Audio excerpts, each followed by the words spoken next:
here's the full thing.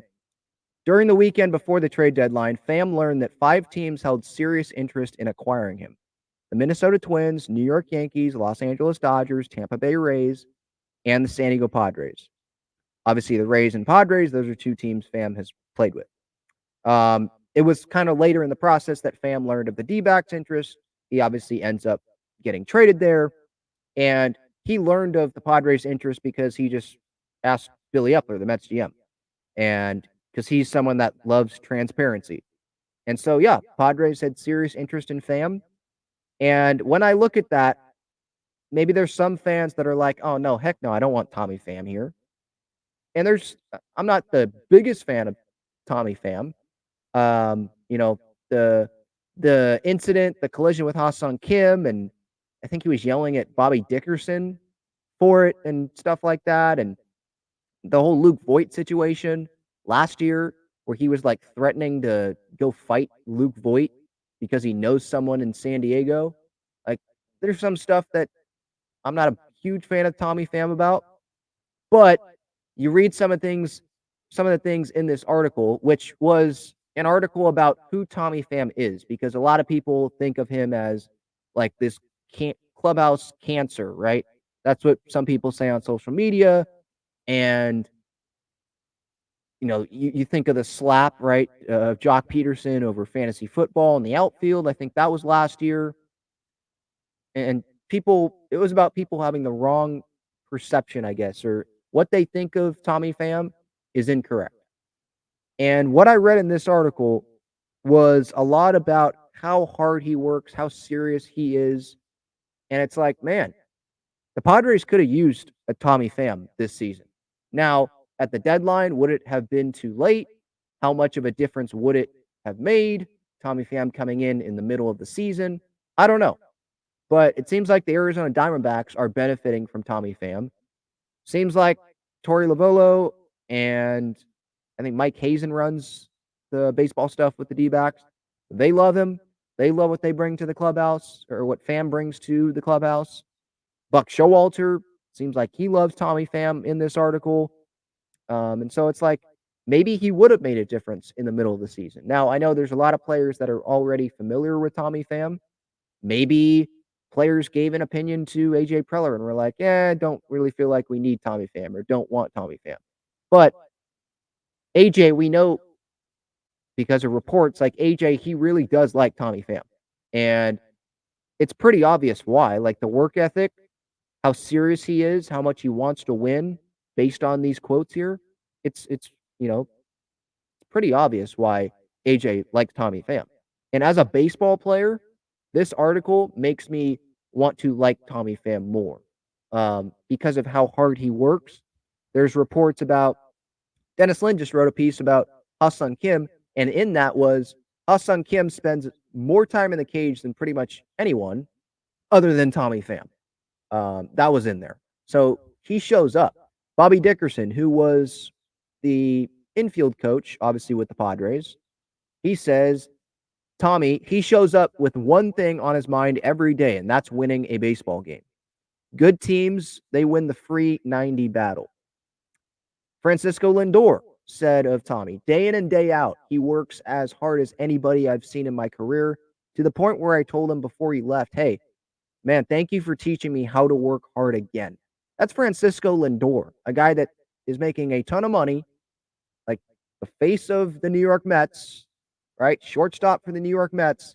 Thank you for teaching me how to work hard again. Now, for Mets fans, that might be a red flag, and Mets fans might be pissed off at that. Like, why is Lindor thanking Tommy Pham for teaching him how to work hard again? You're not working hard and you're making all this money? Like, that's a bad look. But as for Tommy Pham, like, dude, this guy has a lot of respect around Major League Baseball from past teammates, from managers. Um, Pham says a lot of people don't want to be told what's bad about them, but there are people out there who want the opposite, who want to be told what's bad so they can use it to their advantage and improve and better themselves. And if I was in one of those player situations and I could be told what I am bad at and how I need to improve, what I can do to improve, I'd rather take that route than take the route of No, no, no, don't tell me what I'm doing wrong, just tell me everything that I'm doing right. Just pump me up and say that I'm the best there ever was and all that. I'd rather no, nitpick. Tell me what I'm not doing the best. Tell me what I need to work on because that's just who I am. Like, I wanna try to get better at everything, and that's the same thing with, like, this show or whatever. Like, if there's people watching or listening to this that think that I could do something better, they want me to implement something into a show, I'll listen, and maybe I'll do that. But, like, I'm open ears. I want to get better. I want to improve every day. That 1% better thing, right? I wanna try to get better. That's what I would be if I was a player, and it feels like there's some Padres in that clubhouse, and obviously I'm not in there. I'm not allowed to be in there, but maybe there's some in there that aren't like Tommy Pham. They aren't like some other guys where they wanna be told what they're doing wrong, and maybe there's some guys that are like, "No, I got millions of dollars because of how I have played. I'm not gonna change that. That has worked for me. I'm not gonna change it. Even though it's not working, they're not gonna change it." So, a willingness to adapt, a willingness to change. Maybe there needs to be more of that in that Padres clubhouse. Again, that's not me, like, any reporting or knowing anything. That's just me throwing it out there because I see this quote from Tommy Pham, and I'm not saying that, like, he's referencing the Padres, even though he has been in that clubhouse. That just made me think of the Padres. Like, why are they underperforming?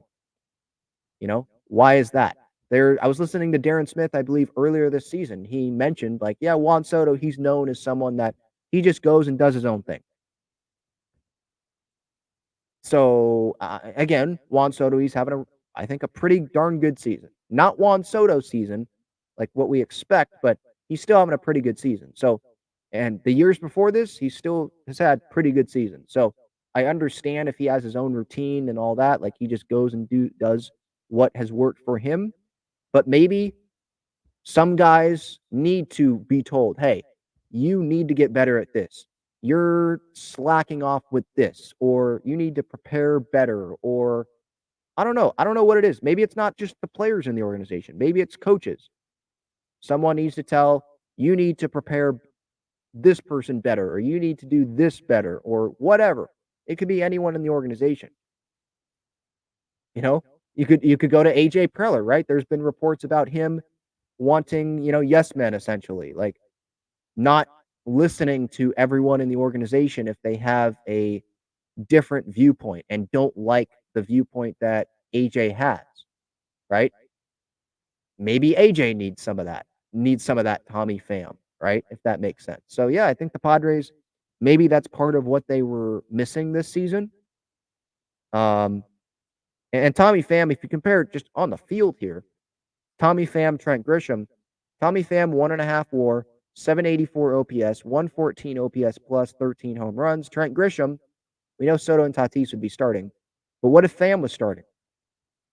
Okay, the defense probably not as great.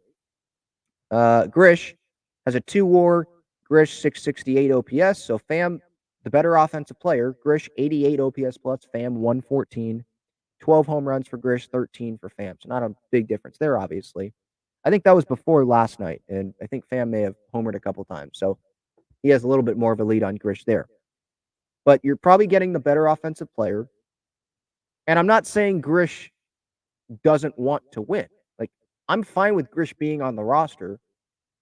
But if you want more offense out of your outfield, you probably want to have Tatis go to center field and bring someone else in that is better offensively than Trent Grisham. Because Trent, these last couple years, average is not everything, but it is something. And when you're hitting 200 or hitting under 200, I'm sorry, that's a red flag. There's something not right there. That has to be better. I'm not saying you have to hit 400, but you should be hitting better than that. So again, I don't want to like give up on Trent. I think he's a valuable piece. He can be a valuable piece to this Padres team defensively, and he does have some power potential. And when he does hit the ball, sometimes, I mean, he hits it hard. But I mean, you're weighing Pham and Grish. Who's the better offensive guy? Tommy Pham, at least this year. So we'll see. I think Tommy Pham might be a free agent at the end of the season, so we'll see if the Padres make a go at him. Now, would he want to come to the Padres? Because we know he has been very critical of some Padres fans. And sometimes he is in the right of being critical of Padres fans and what some people have said and all that, right? Like, okay, yep, there's some things that I disagree with, but does he want to come play for a fan base that he has been critical of? You know, I don't know if he would want to. And as a free agent, he has that decision to say, okay, I'll go or not, right? But AJ, he likes Tommy. And based on these quotes and the reporting there in that article from Ken Rosenthal and Will Salmon, Padres were interested. So we'll see if their interest continues in the offseason. And seems like Pham is a positive clubhouse guy, not a clubhouse cancer. That's what it seems like from that article.